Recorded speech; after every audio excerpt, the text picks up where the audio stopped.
जाग्याचेर तेंची मदत जाय, थंयसर मदत घेवन ह्यो प्रोजेक्ट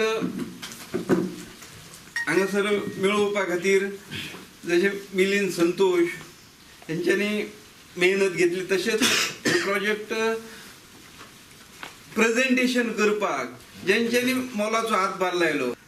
आमच्या 70रीन जर एखादें बरें काम जाता जाल्यार तेंचे फाटीचेर एक थाप दिवपा जाय, बरी थाप दिवपा जाय. बाबा तुमी बरें काम केलें, हेतूंच्यान शेतकऱ्याक फायदो जालो.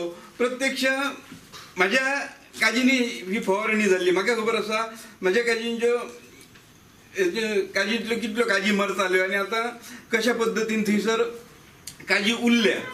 काम चालू दवरून म्हाका दिसता उत्तर गोंयांतली किंवा गोंयांतली एखादी ग्रांटीन एड दिणारी संस्था परत सरकाराक पयशे आमचे उरले हा पयशे दिवं नाका आनी परत सरकाराक दिता ही पयली ठरतली. नाल्यार ट्रॅक रेकॉर्ड काडून बघचो सरकारान खंयच्या संस्थेन 14 कितले आमच्या अकाउंटांत कितले दिले 12 लाख रुपया रिटर्न दिल्या सरकाराक. कित्याक आमच्या कडेन आमचो प्रोजेक्ट सोंपलो, आमी हे पयशे सरकाराक दिता.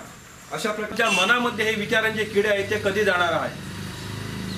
आणि अशा प्रकारचे लोक जेव्हा जेव्हा समाजामध्ये निर्माण होणार आहे त्यावेळी परशुराम ग्रामीण विकास संस्थाच काय, अन्य ज्या काही संस्था चांगल्या प्रकारे काम करतात त्या संस्थांना सुद्धा एक प्रकारचा धोका निर्माण झालेला आहे.